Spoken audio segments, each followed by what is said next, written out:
et un invité dans cette édition. Il s'agit du ministre de l'Urbanisme et de l'Habitat. Avec Mahamadou Diarra, il sera question des mesures prises par le gouvernement pour la libération des domaines publics et privés de l'État. C'est dans un instant. Nous sommes lundi 28 avril. Bonsoir et merci de votre présence. 2 audiences aujourd'hui à Koulouba, respectivement celle accordée par le président de la République au haut-commissaire des Nations Unies pour les réfugiés, la question du retour de nos compatriotes exilés dans les pays voisins au centre des échanges, et la seconde à l'association Guinadogon. À Lucien Touré, compte rendu. Les membres de l'association Guinadogon sont venus évoquer les projets porteurs pour la communauté en particulier et pour le Mali en général. L'organisation du tourisme et de plusieurs autres projets figurent au nombre des préoccupations.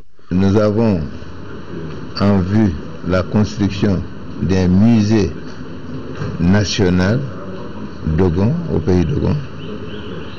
Nous avons en vue la construction d'un espace Tourguna qui est un centre de recherche et de documentation, pas seulement pour Guinadogon, mais pour l'ensemble du Mali et même de la sous-région. Nous lui avons parlé de projets de construction de portes d'entrée au pays Dogon. Nous avons pensé qu'avec des portes d'entrée dans le pays Dogon, les touristes ils vont d'abord, avant de traverser, ils vont débourser, ils vont se faire accompagner par un guide bien formé. Quant aux représentants du Haut-Commissariat des Nations Unies pour les réfugiés, ils travaillent avec le gouvernement malien sur un accord tripartite qui fait intervenir le gouvernement malien et les pays d'accueil. Au dire du haut fonctionnaire onusien, plus de 20 000 de nos compatriotes sont retournés spontanément au pays. L'opération de retour concerne le reste de la population. Les partis travaillent à assurer un retour organisé et dans les meilleurs délais. Ensemble, avec son Excellence Monsieur le Ministre de l'Intérieur, sur sa direction, nous allons préparer le retour des Maliens qui sont dans les pays d'asile, et cela dans la dignité pour le retour donc, des réfugiés chez eux. Nous avons déjà commencé à recevoir les réfugiés qui rentrent de façon spontanée. Et ce retour spontané a commencé depuis longtemps. À ce jour, nous comptons à peu près enregistrer 23 000 et plus 23 439 exactement de retournés spontanés. Et ce nombre va aller en s'accroissant. Nous pensons même qu'il y en a un peu plus, des gens qui sont rentrés que nous n'avons pas enregistrés. Donc, au fur et à mesure que ce retour va se matérialiser, mais bien sûr, tout cela se fera en harmonie avec le HCR pour que cet agenda de retour des réfugiés des pays d'asile se fasse le plus tôt possible. Aussi bien avec le HCR qu'avec Guinadogon, l'avenir de nos populations demeure la préoccupation principale. Tenue de la 7e Assemblée générale du réseau africain des institutions et fonds de formation professionnelle. Le thème de cette rencontre est le développement des compétences au service des jeunes. Le réseau se donne pour mission d'apporter une réponse pérenne au chômage et à l'insertion des jeunes. Au Mali, par exemple, les autorités veulent créer 200 000 emplois en 5 ans. La cérémonie d'ouverture était présidée par le Premier ministre Moussa Mara. Mohamed Diarra pour le compte-rendu. La thématique retenue pour les assises de la 7e Assemblée générale du RAFPRO répond aux soucis des dirigeants du monde. Le RAFPRO, c'est le réseau africain des institutions et fonds de formation professionnelle. Il s'agit de discuter pendant 72 heures de la problématique de l'emploi des jeunes. Le thème de la rencontre de Bamako est le développement des compétences au service de l'emploi des jeunes. Le souci constant d'une administration efficace, des ressources dédiées à la formation professionnelle, et ce, à la plus grande satisfaction des usagers à travers des projets pertinents de formation professionnelle, des projets efficients, durables et à fort effet sur la croissance économique et sur l'insertion professionnelle des jeunes femmes cibles, justifie amplement le choix du thème central de l'atelier, à savoir le développement des compétences au service de l'emploi. Et pourtant, ce ne sont pas des initiatives qui manquent de la part des États membres. Il s'agit par exemple de la mise en place de programmes spécifiques importants. Malheureusement, ces programmes ont eu des résultats mitigés car le nombre de bénéficiaires est largement en deçà des investissements consentis. C'est pourquoi, pour le président du RAFPRO, il faut changer de méthode. Pour doter la main-d'œuvre de compétences requises pour les emplois d'aujourd'hui et ceux de demain, il nous faudra sortir des sentiers battus et faire preuve d'ingéniosité et de créativité pour recourir à des solutions simples mais efficaces qu'offre notre environnement immédiat. C'est en tout cas le credo du RAFPRO quand, en 2009 à Cotonou, il engageait les fonds de formation, les agences d'emploi et les fonds d'insertion des jeunes dans la voie de la complémentarité et de la collaboration étroite avec les territoires en évoquant la plateforme de services. Il faut donc aller vers la mutualisation des efforts afin de donner espoir à ces millions de jeunes sans emploi décent. Et les nouvelles autorités maliennes ont fait de la lutte contre le chômage des jeunes l'une de leurs priorités. Le Mali s'est doté de cadres référentiels à travers l'adoption d'une politique nationale de l'emploi et d'une politique nationale de la formation professionnelle, avec comme objectif de favoriser une bonne visibilité et la mise en œuvre d'actions cohérentes pour contribuer au recul du chômage et de la pauvreté. La thématique de la présente rencontre sur le développement des compétences au service de l'emploi s'inscrit en droite ligne de la vision du président de la République de faire de la formation professionnelle un levier important pour la promotion de l'emploi et de relever les nombreux défis auxquels les jeunes sont confrontés. Créer au moins 200 000 emplois en 5 ans. Développer une formation professionnelle de qualité permettant de répondre aux besoins de nos économies et contribuant à l'insertion des jeunes. Renforcer l'offre de formation par la construction et l'équipement de centres de formation. Le rendez-vous de Bamako devra donc servir de déclic pour réduire le taux de chômage dans le monde. Autre grande rencontre démarrée ce matin dans notre capitale, il s'agit du forum sous-régional sur la prévision saisonnière 2014.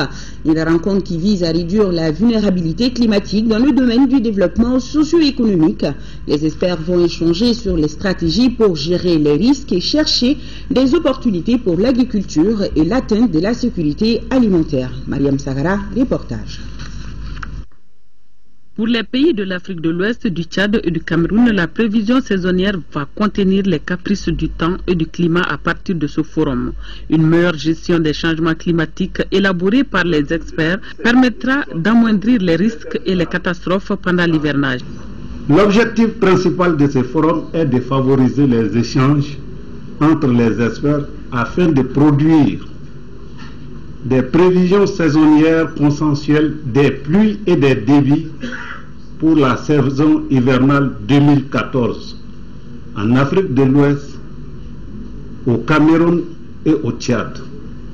Depuis plusieurs décennies, le Mali a réussi à intégrer l'information climatique dans la panoplie d'outils d'aide à la décision mise à la disposition et utilisée par le monde paysan. Cette expérience réussie a fait école au sein de l'Organisation météorologique mondiale, démontrant ainsi que le Sud peut apporter également et échanger ses réussites avec le Nord.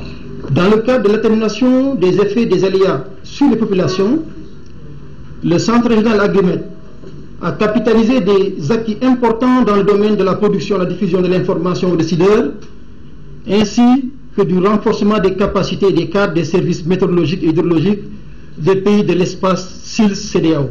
Pour réussir ce combat, les spécialistes de tous ces pays ont fait le déplacement pour une solution définitive contre les aléas climatiques sur le développement socio-économique de ces pays. À l'approche de chaque saison de pluie, de nombreuses questions se posent aux différents utilisateurs quant à la fréquence évolutive, la fiabilité des informations, la répartition et la quantité des pluies. Pour relever ce défi scientifique, permettre une communication efficace et envisager une bonne production, la nécessité de réunir toutes les parties impliquées s'impose en vue de la gestion des risques climatiques. Ces experts qui vont désormais maîtriser les données agro-hygrométéorologiques et climatologiques promettent un avenir meilleur et confiant pour le développement rural et environnemental. Après l'ouverture des travaux de ce forum sous-régional, le ministre Koumaré a visité les chantiers de Kabala et de la Corniche. Constat, travaux en retard considérable partout. Le ministre promet un changement rapide dans l'évolution du système sous peine de sanctions à la longue. Mariam Sagara a suivi la visite. La visite du chantier de Kabala et de la Corniche a totalement englouti l'enthousiasme du ministre de l'Équipement qui s'attendait à une avancée positive des travaux. Sa colère est d'autant plus grande quand le ministre imagine la souffrance des usagers à l'approche de l'hivernage prévu pour début juin. Je ne suis pas satisfait du taux d'exécution. Je ne suis pas satisfait des délais que les gens sont en train de prendre pour exécuter cette route-là. Bientôt, nous allons rentrer en période d'hivernage. Il faudrait que l'entreprise fasse tout pour réduire la gêne que va causer l'état délabré que nous avons vu, pour que, au moment de la saison de pluie, que les gens puissent circuler librement sur cette route. L'occupation de l'emprise, le refus de certaines populations de quitter leur site, tels sont les problèmes auxquels sont confrontés certains chefs de chantier et contrôleurs. La traversée de Gouloubou, on a effectivement recensé les bâtis qui sont touchés. La population a réagi favorablement et on déguerpit, on a classé ça. Maintenant, de l'autre côté, en périurbaine, où il y a des habitations urbaines, disent qu'ils attendent leur dédommagement avant de partir. Quant au chantier de la Corniche, le retard est tout autre. La fin des travaux, c'est prévu pour fin mai. On est en retard. Il y a des problèmes d'organisation, on a eu des problèmes de déplacement des réseaux, on a eu des problèmes d'indemnisation des populations touchées. Ça consiste à aménager le boulevard du 22 octobre du monument de l'indépendance au carrefour de l'ENSUP en 2 fois 3 voies. 3 voies de 3,5 m chaque. Il y a un terre-plein central de 2,50 m, des trottoirs, des bandes cyclables de 2,50 m. La corniche aussi doit être aménagée en 2 fois 2 voies. De 7 m, 7 m, 3,50 de voies, donc 2 fois 2 voies. Il y a une passerelle qui doit être faite de 4 mètres de large pour les motocyclistes, les 2 roues. Donc c'est ce que nous voyons sous forme d'échangeur qui est là. Ensuite, il y a l'avenue du 5 septembre entre le monument de l'indépendance et l'échangeur multiple qui doit être renforcé en 2 fois 2 voies aussi. Il y a la voie ouest et la voie est de la BCAO qui doivent également être aménagées en 1 fois 2 voies chacune. Le représentant du peuple s'est engagé à aider le ministre pour la réussite de ses missions. De façon générale, les chantiers évoluent très timidement avec l'hivernage qui pointe. L'Assemblée nationale quand même va aider le gouvernement de tout son poids en appelant effectivement, en interpellant effectivement tous les ministères impliqués. Le gouvernement est en train de travailler, mais ce que je voudrais dire à nos concitoyens, c'est que aidez-nous chacun de son côté pour que la vie des Maliens soit une vie meilleure, pour qu'on puisse réaliser cette route sans que vraiment on puisse avoir encore d'autres délais et d'autres paiements parce que tout simplement les procédures sont en place. Qui croit en l'État, qui croit en nous, et nous ferons Inch'Allah le tout possible pour que leur indemnisation soit prise en compte, mais qu'ils nous laissent travailler. En tout cas, le ministre Koumaré n'entend pas baisser les bras pour la fin de ses travaux. Il mettra tout en œuvre pour faire bouger les retardataires. Et nous arrivons à présent à notre invité de cette édition, Monsieur le ministre de l'Urbanisme et de l'Habitat, Mahamadou Diarra. Bonsoir, Monsieur le ministre. Bonsoir, Yana. Merci d'être sur notre plateau. Monsieur Diarra va nous parler d'une communication examinée par le gouvernement lors du dernier Conseil des ministres, communication relative à une façon générale à l'amélioration du cadre de vie des populations, notamment la libération des domaines publics et privés de l'État, et une opération de libération est en vue d'être lancée. Monsieur le ministre, alors parlez-nous de cette opération et quand commence-t-elle? Merci Yana. Je pense que l'opération qui est envisagée est une opération de sécurisation et de préservation de la vie des citoyens maliens. En somme donc une opération de protection des personnes et de leurs biens dans la perspective de l'hivernage qui s'annonce. De ce point de vue, l'opération envisagée est une opération qui va consister à la libération des cours d'eau, donc des lits des cours d'eau, mais aussi des berges des cours d'eau illicitement occupés donc de l'ensemble des occupations illicites qui s'y trouvent. Vous savez que dans le cadre de l'hivernage août 2013, nous avions eu une période où les pluies ont été très abondantes. Les marigots et cours d'eau flottables et non flottables ont débordé, avec des conséquences dramatiques en termes de perte de biens, mais aussi en termes malheureusement de perte de vies humaines qui se sont calculées par dizaines. Le gouvernement donc a décidé de déclencher cette opération conformément à un engagement présidentiel à l'effet d'éviter la répétition de ce que nous avons connu l'année dernière. Alors, il s'agit de quoi concrètement? Il s'agit donc de procéder, après une mission d'investigation qui a établi les causes et les facteurs des inondations, de travailler à réduire les facteurs, de travailler à empêcher la survenance des mêmes causes pour que les mêmes conséquences ne se répètent pas. Ainsi, le gouvernement a décidé de faire libérer les occupations illicites dans le lit et les abords des marigots dans l'ensemble du district de Bamako, mais l'opération va démarrer au niveau de 3 cours d'eau. Il s'agit de cours d'eau en commune 4, notamment donc le Woywayanko, mais de cours d'eau aussi en commune 1, notamment le Molobalni et le Tingolé. Il y a à peu près 339 occupations qui sont concernées sur ces 3 cours d'eau, ce qui correspond à 50% à peu près des occupations concernées sur l'ensemble des 6 cours d'eau qui ont déjà fait l'objet d'une enquête et de travaux assez précis. Donc l'opération, je voudrais dire, est une opération qui est en faveur des citoyens maliens et qui correspond à un engagement présidentiel fortement soutenu par le gouvernement, encore une fois dans la perspective et dans le but de faire en sorte que ne surviennent plus les conséquences dramatiques des inondations que nous avons connues l'année dernière. Et ça va commencer quand, monsieur le ministre, dans l'immédiat? Ça va commencer quand? Alors, nous prévoyons un processus qui va d'une période de sensibilisation-communication sur une période de mois.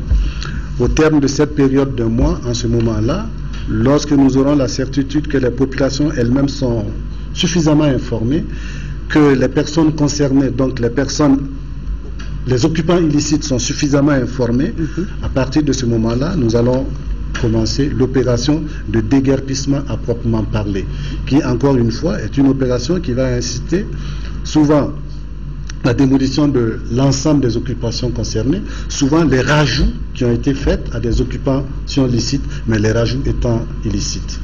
Et comment ça va se dérouler? Y aura-t-il des sanctions pour ceux qui ne vont pas respecter ce qui a été décidé?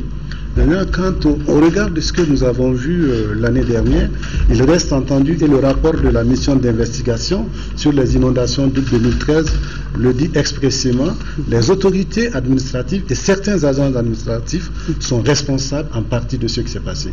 Alors, le gouvernement a décidé, et cela a déjà commencé, de rendre effectives les sanctions que le rapport de mission a énoncé en ce qui concerne ces contrevenants de l'application de la loi sur l'urbanisme et sur le foncier. Donc oui, je le dis, je le répète, il va y avoir des sanctions et l'opinion sera tenue informée de l'ensemble des sanctions qui seront prises à l'encontre des contrevenants, notamment au niveau des autorités administratives et au niveau des agents publics. Alors, monsieur le ministre, une dernière question. Quel appel lancez-vous dans ce cas aux populations? L'appel que je vais lancer va dans deux directions. D'abord, en ce qui concerne les victimes de ces libérations qui, en fait, les victimes sont eux-mêmes en partie responsables de ce qui arrive. On le sait tous, les servitudes sont des servitudes légales. Malheureusement, pour une raison ou pour une autre, des personnes décident de les occuper. Donc, à l'endroit de ces victimes-là, je voudrais dire que le gouvernement prend en compte la situation qui va résulter de la démolition des occupations.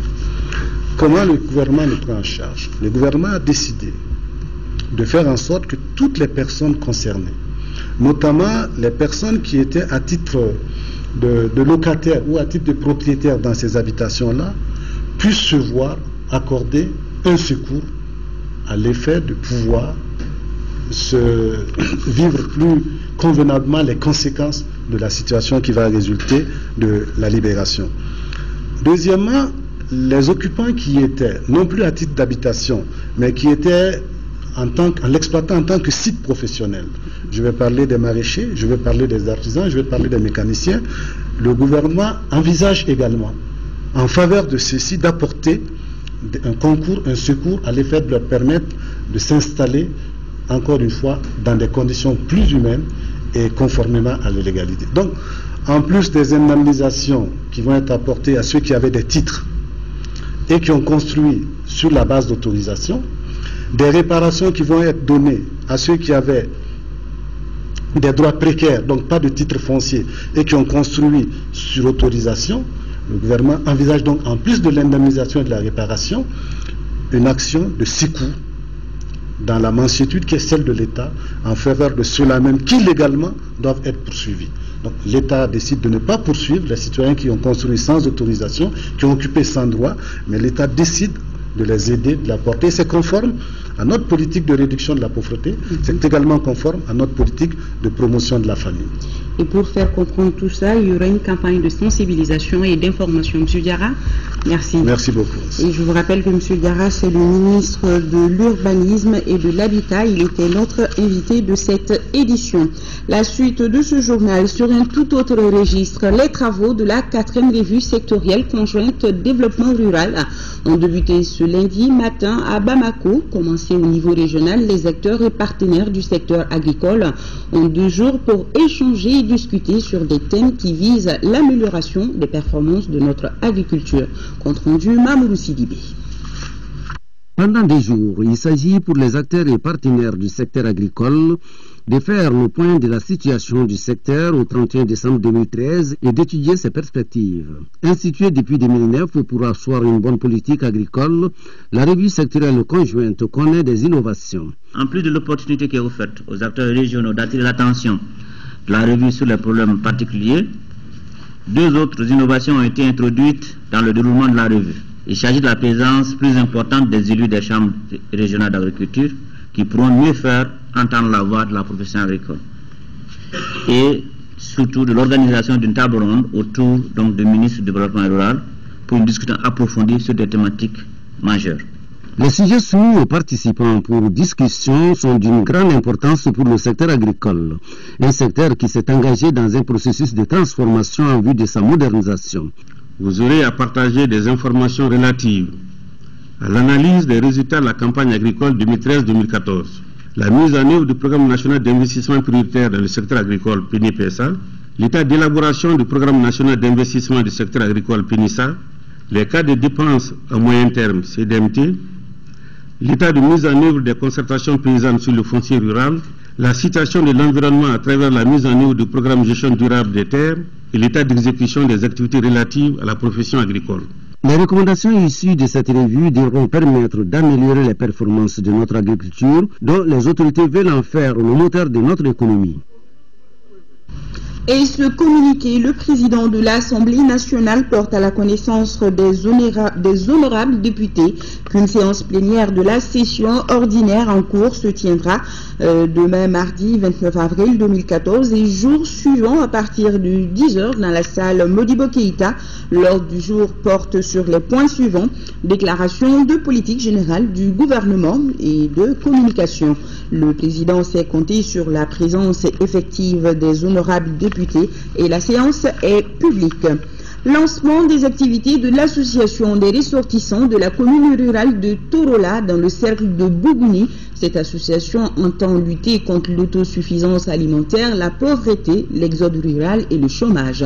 Nos envoyés spéciaux à Torola sont Khadija Toukone et Aboubakar Traoré. C'est après 4 heures de route que le ministre de la Femme, de l'Enfant et de la Famille est arrivé dans la commune rurale de Torola. Après l'accueil des autorités locales, le ministre et toute sa délégation ont assisté au lancement officiel des activités de l'association des ressortissants de Torola. L'organisation s'investit fortement dans la promotion féminine et l'appui à la jeunesse. La secrétaire générale de l'association a fait part à l'assistance des difficultés que rencontrent ces 2 couches dans son village. Compte tenu du climat et la richesse de la zone en agro-pastoral, les jeunes des 25 villages de l'arrondissement de Manakoro, commune rurale de Sibrila, ont dit non à l'aventure, c'est-à-dire l'exode rural. Par conséquent, Cette jeunesse a besoin aujourd'hui d'un encadrement technique dans le sens de la politique agricole et de l'élevage. Une enveloppe symbolique a été remise à l'association par Madame le ministre de la Femme, de l'Enfant et de la Famille. Le ministre a ensuite pris l'engagement d'associer le ministre des Maliens de l'Extérieur et celui du Développement rural afin de mieux prendre en considération toutes les doléances signalées par les jeunes et les femmes de Torola. Ce que nous ferons, c'est de faire une concertation entre nous pour voir qui peut faire quoi à court terme, à moyen terme et à long terme. Moi, je pense que l'acquisition d'une moto comme ambulance, ça ne doit pas être un résultat à long terme. Et nous allons faire tout pour qu'il puisse avoir au moins cette moto avant les 3 mois à venir. Située à 150 km de Bougouni avec 34 600 habitants, la commune rurale de Torola espère donc que son cri de cœur sera attendu, à savoir lutter contre l'exode rural et la création d'emplois dans sa commune. Pour atteindre cet objectif, elle demande l'appui du gouvernement et des personnes ressources.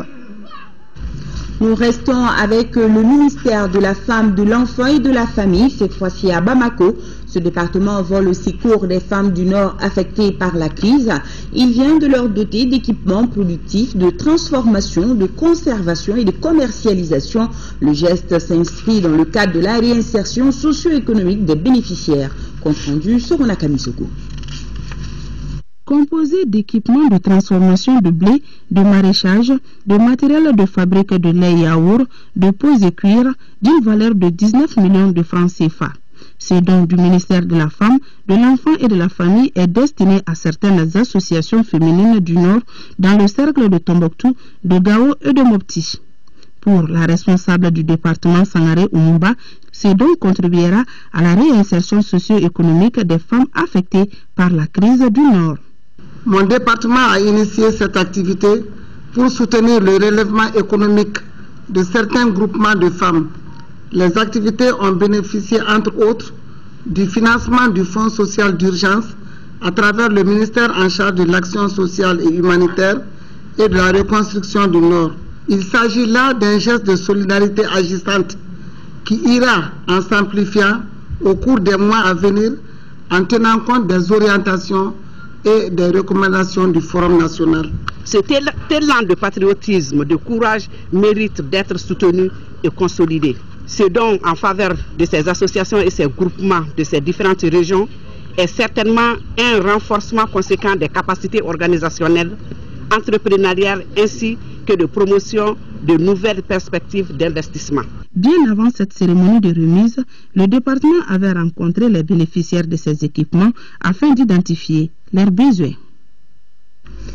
Des vivres et des produits d'entretien pour les populations déplacées du nord du Mali à Bamako. C'est un soutien de la plateforme des associations des jeunes du Nord et sympathisants. La remise a eu lieu en présence de Batraouri. L'action de solidarité de la plateforme des associations des jeunes du Nord et sympathisants intervient après celle effectuée à travers le premier corridor humanitaire organisé par le Haut Conseil islamique en mai 2012. Cette fois-ci, il s'agit d'offrir aux déplacés du Nord à Bamako des vivres et des produits d'entretien. Nous nous sommes dit qu'il faut lancer un signal. De dire aujourd'hui, tout le monde se dit que bon, peut-être Serval est intervenu, on est revenu à un état de normalité, mais les populations à côté sont dans des souffrances terribles.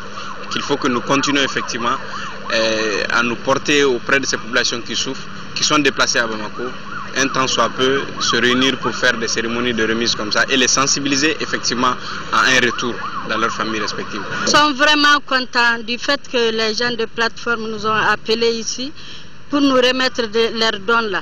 On est en nécessité, on est fatigué, on est là avec nos enfants. Le secrétaire général des communautés arabes du Mali a insisté sur la réconciliation nationale après avoir rappelé le rôle historique joué par la jeunesse au moment dur de la crise. Quant au secrétaire général du Coran, il lance un appel à ses camarades.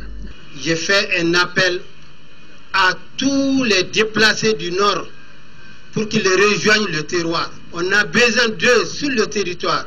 On a besoin d'eux au Nord. Et je vous dis qu'on vient du Nord, on vient d'organiser les concertations régionales. La paix est au Nord. Il ne faut plus rester à Bamako. La plateforme s'apprête à organiser une cérémonie similaire à l'intention des déplacés du Nord installés à Koulikoro. C'est ce communiqué du 22 au 24 avril 2014, en marge de la visite présidentielle au Royaume du Maroc. Le ministre de l'Artisanat et du Tourisme, Berté Aïssata Bengali, s'est entretenu avec ses homologues du pays hôte sur la collaboration bilatérale avec le ministre de l'Artisanat, de l'économie sociale et solidaire du Maroc. Notre ministre a abordé les axes de coopération qui doivent être revitalisés avec le ministre marocain du Tourisme. Il a été question de la mise en œuvre de l'accord de coopération existant entre nos deux pays. Et le président du Haut Conseil des collectivités informe les participations à ces concertations que celles-ci se tiendront le vendredi 2 mai 2014 à 9h dans la salle de conférence du gouvernorat du district de Bamako. Sont invités à y participer le collectif des conseillers nationaux du district de Bamako, les maires des communes du district ou leurs représentants, le maire du district et ses conseillers, les directeurs régionaux des services de l'État ou leurs représentants, 4 représentants des ONG, projets ou de la société civile. Compte tenu de l'importance des thèmes à débattre, le président du Haut Conseil des collectivités souhaite la présence effective de tout le monde, de tous aux travaux. La fête nationale du Togo, c'était hier dimanche le 27 avril. Ce 54e anniversaire a été sanctionné ici au Mali par une réception au musée national. L'occasion était bonne pour parler de la coopération entre le Mali et le Togo. Youssouf Diakité, reportage. Cela fait 54 ans que le Togo a accédé à la souveraineté internationale. À cette occasion, le consul honoraire du Togo au Mali a souhaité partager cette joie avec les autorités maliennes. 27 avril 1960, 27 avril 2014. Voilà pour la 54e fois que nous commémorons avec fierté la fête de l'indépendance du Togo. C'est le moment pour le peuple togolais de se souvenir des luttes héroïques menées pour retrouver sa liberté, sa dignité et le chemin de l'espoir.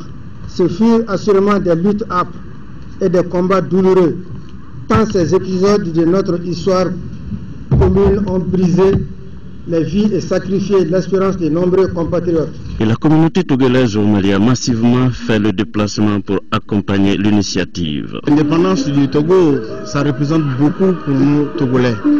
Et qui sait comment nos aïeux se sont battus pour obtenir cette indépendance, et cela représente beaucoup pour nous. Les autorités maliennes présentes à la cérémonie ont saisi l'occasion pour présenter les vœux du gouvernement à la République sœur du Togo. Je voudrais, au nom du président de la République du Mali, au nom du peuple malien, au nom du Premier ministre et du gouvernement du Mali, présenter nos meilleurs vœux au peuple togolais, aux consuls, aux dirigeants du Togo, en particulier au président Faure Gnassingbé. C'est comme pour dire en d'autres termes que le Mali et le Togo partagent les mêmes objectifs de développement. Lancement des activités du projet de suivi de la gouvernance et de la recevabilité. Le projet a pour mission d'évaluer la qualité de la gouvernance locale à partir des indicateurs participatifs. Sokonaka Misoko, compte rendu. Financé à hauteur de 15 millions de francs CFA par la Fondation américaine National Endowment, le projet GAMA, système de suivi de la gouvernance et de la redevabilité, a été créé dans le cadre de consolider les acquis dans le domaine de la décentralisation au Mali. Le GAM, en fait, c'est un projet qui a pour ambition de renforcer le niveau de citoyenneté au niveau de nos communes, parce que Afrique-Pôle, à travers ce projet, veut améliorer la communication entre les élus et la population. Donc globalement, l'idée c'est de renforcer la citoyenneté qui est déjà en marche et de renforcer la gouvernance qui est déterminante dans le développement de n'importe quel pays. La Fondation américaine accompagne toutes les initiatives visant à renforcer les institutions démocratiques à travers le monde.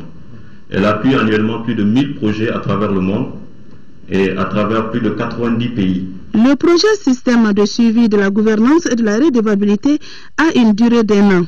Les bénéficiaires sont les 6 communes du district de Bamako. En deuxième région, à Kolokani et à Mourdia, une mission de la commission éducation de l'Assemblée nationale a rencontré les acteurs et partenaires de l'école. Les échanges ont porté sur les préoccupations du monde scolaire. Nos envoyés spéciaux sont Nounou Sissoko et Seydou Sissoko. Cette mission de la commission éducation de l'Assemblée nationale s'inscrit dans le cadre du contrôle de l'action gouvernementale. Elle vise l'amélioration de la qualité de l'enseignement, un défi que nos plus hautes autorités entendent relever. Nous sommes dans la région de Kouloukoro pour nous enquérir de la situation de l'école. Qu'est-ce qui ne va pas? Qu'est-ce qui va bien? Quels sont les problèmes? Problèmes d'infrastructure, problèmes de personnel. Donc nous sommes là pour nous enquérir de ces problèmes et les remonter là où nous devons les remonter. Le centre d'animation pédagogique de Kolokani compte 189 écoles. Il est confronté à des difficultés telles l'insuffisance de salles de classe, d'enseignants et le mauvais fonctionnement des cantines. D'abord le problème des véhicules. Vraiment on ne peut pas faire de suivi. On ne peut pas faire d'évaluation s'il n'y a pas de véhicules. Par rapport au personnel, on a besoin des généralistes, à peu près 93. Des MPC qui sont très rares sur le chantier. Bien qu'on ait 16 secondes cycles, on a besoin de 10 maîtres de maths. Et en SMPC également, on a besoin également d'une dizaine comme ça. Mais en langue, on a besoin de 2. C'est le même son de cloche dans la commune de Mourdia. Mais ici, les comités de gestion scolaire connaissent un dysfonctionnement dû à la non-application de ces textes. Le constat dans ces deux localités est que les collectivités en charge de l'éducation manquent de ressources financières pour jouer leur rôle. Les 3 députés de cette mission de la commission éducation de l'Assemblée nationale pour la région de Kouloukoro ont appelé les acteurs et partenaires de l'école à une franche collaboration, et cela au bénéfice des apprenants.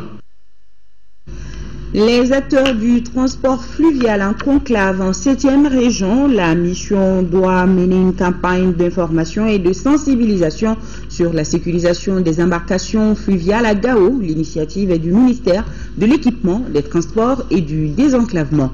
Le point avec Aïssata Saliou Maïga.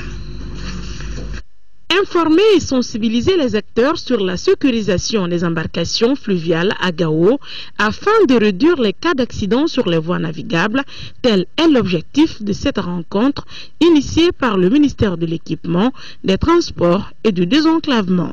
Au cours de la rencontre, les échanges ont porté sur certaines mesures ayant trait au respect de la charge utile de l'embarquement qui passe par la mise en place d'une boîte à pharmacie à bord, la dotation en nombre suffisant de gilets de sauvetage pour les passagers, la pesée des marchandises avant embarquement, entre autres. Il y a 3 éléments essentiels sur lesquels nous devons insister.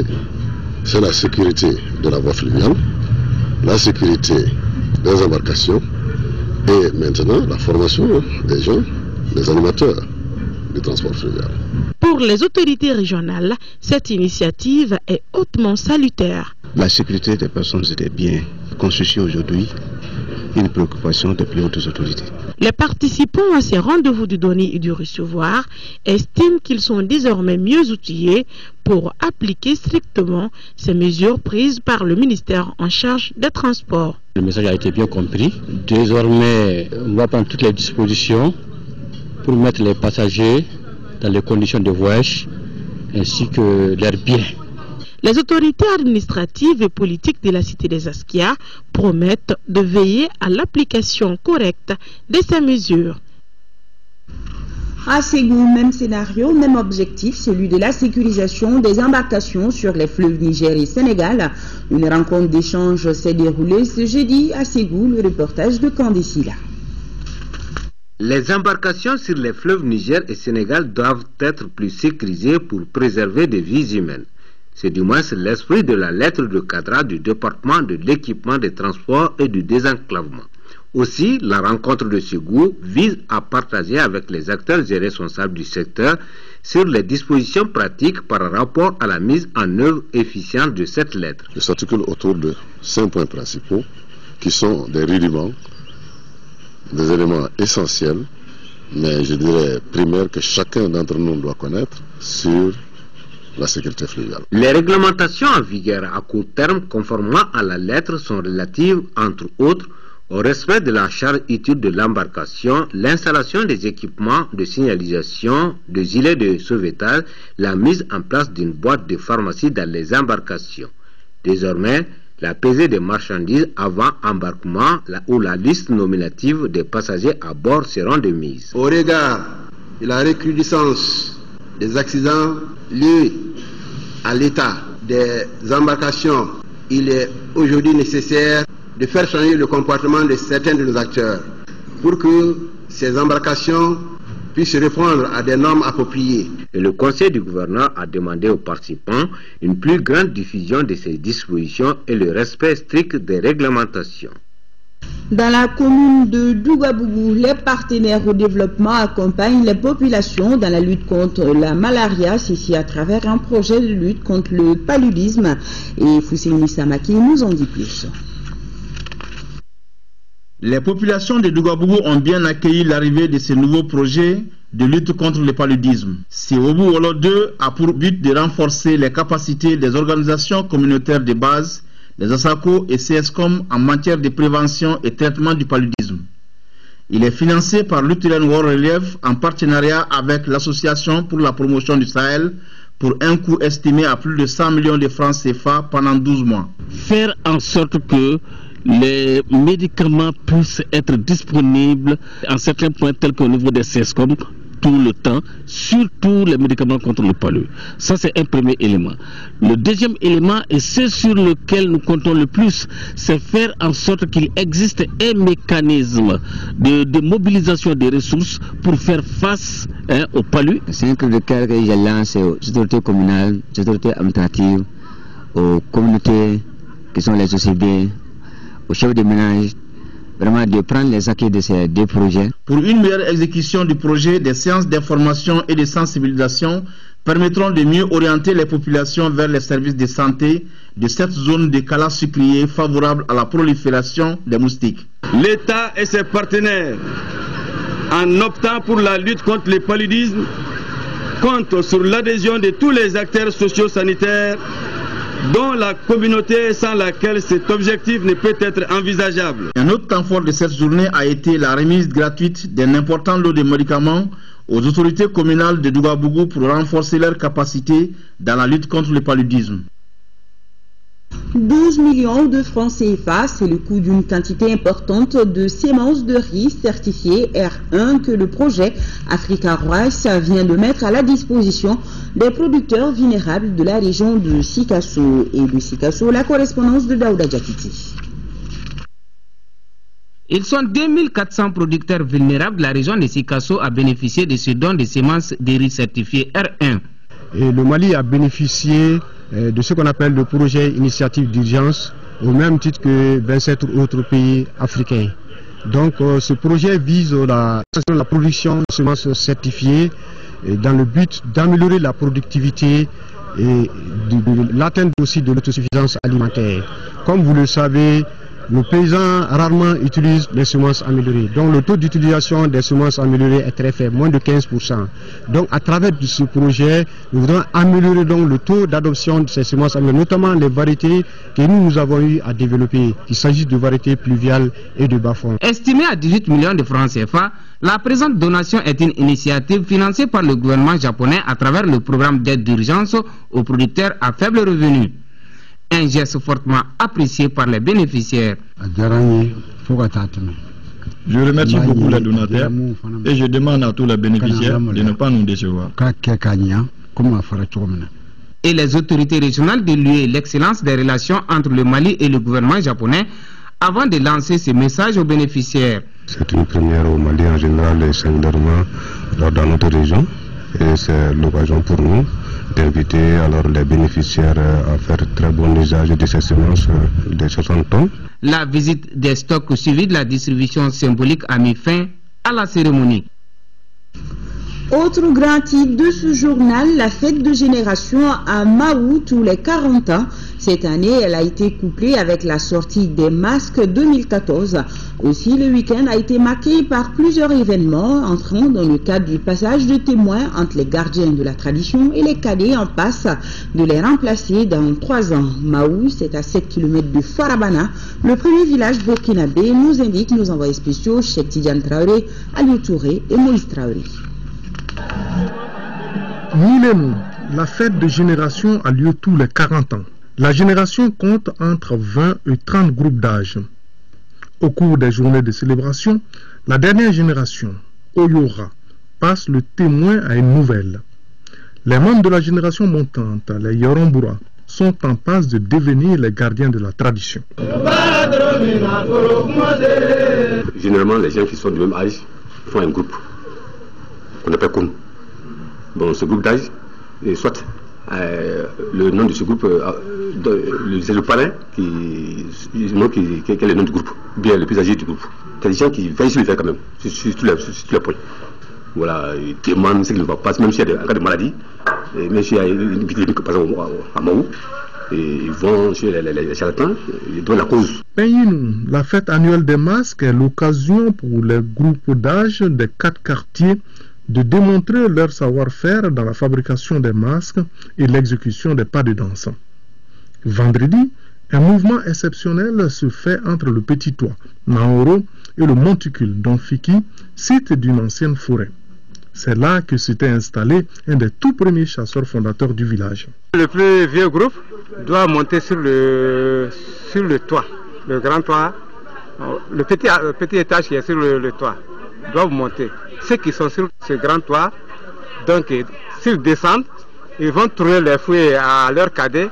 Et ces cadets maintenant, c'est eux qui doivent remplacer ceux qui sont sur le toit là-bas. J'ai vu des masses et ensuite j'ai vu des trucs ici que depuis que je suis né, je n'ai jamais vu. Donc je suis totalement content. Cette année, Maou, qui est à 7 km de Farabana, le premier village burkinabé, a confirmé sa réputation de gros producteur de la zone avec 4500 tonnes de coton. Environ 25% au niveau du secteur. Vous savez que le secteur de Karangana a à peu près 16 ZPA.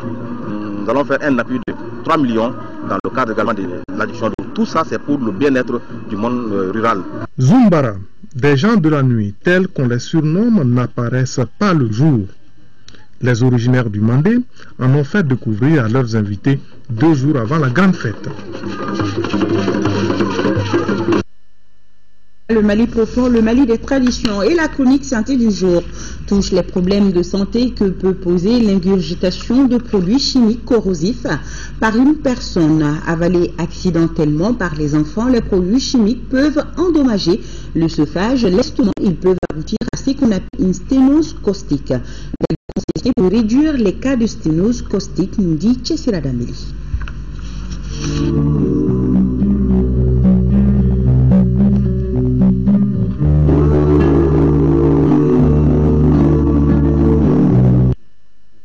La sténose caustique désigne le rétrécissement du calibre de l'œsophage. Elle intervient quelques mois après qu'une personne eut avalé des produits chimiques corrosifs qui brûlent la muqueuse. Les personnes souffrant de pareils problèmes au Mali sont de plus en plus nombreuses. Une trentaine de cas touchant essentiellement des enfants dans le seul hôpital du Mali ces 2 dernières années. Le phénomène n'est pas nouveau et pose le problème des accidents domestiques traumatisants pour les tout-petits. C'est des accidents qui arrivent généralement dans 80% sur les lieux de travail des femmes. Parce que les enfants qui sont à 4 pattes, donc des enfants qui rampent ou bien qui viennent à peine de marcher, boivent ces produits de façon accidentelle et ça brûle la bouche et l'œsophage. Donc les malades qui nous arrivent sont des malades qui sont très fatigués parce que une fois que la brûlure arrive, les malades n'arrivent pas au chirurgien. Ils tournent d'abord dans le traitement chez les thérapeutes, les médecins de ville, les hôpitaux, et puis avant de trouver la référence chirurgicale adéquate. Quand l'enfant arrive tôt en pédiatrie après l'accident, on peut souvent limiter les dégâts, mais des mois après, c'est la sténose qui s'installe. Le patient peut ne pas pouvoir manger ou même avaler sa salive, ce qui conduit à la dénutrition totale. La prise en charge de la sténose caustique est pluridisciplinaire. Elle peut exiger qu'on enlève et remplace l'œsophage et l'estomac. Mais à l'hôpital du Mali, en service de chirurgie thoracique, les choses ont positivement évolué avec la technique de la dilatation. Cette méthode, qui est une méthode conservatrice, permet de dilater l'œsophage progressivement par des bougies et permet de faire manger l'enfant ou bien l'adulte pratiquement immédiatement. Et au prix de plusieurs dilatations, parce qu'en moyenne, dans la littérature, on va jusqu'à 10 dilatations. Et on dilate pendant plusieurs années, parfois 2 ans, parfois 3 ans. Mais les malades arrivent à guérir complètement après ces dilatations-là. Mais généralement, les patients rôdent longtemps avant d'arriver chez les spécialistes capables de faire la prise en charge. Avec l'augmentation du nombre de cas, l'hôpital du Mali a pris des mesures grâce à la sensibilisation et à la prise en charge de certains cas. Mais au Mali, les produits chimiques incriminés dans les intoxications ne sont pas bien emballés et ne sont pas vus comme tels, ce qui fait que le risque reste entier chez les enfants des teinturières, des coiffeuses et des producteurs de savon.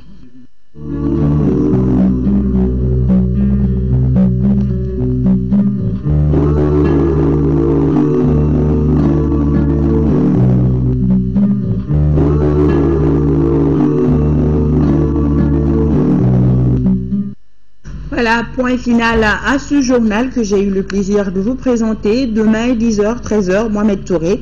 Je serai là pour les éditions du soir. D'ici là, restez en notre compagnie. Rachel Tessougué vous donne rendez-vous pour le JT de formation aux environs de 21h30. Tout de suite, la page météo. Merci, excellente suite de programme sur le RTM. Bonsoir.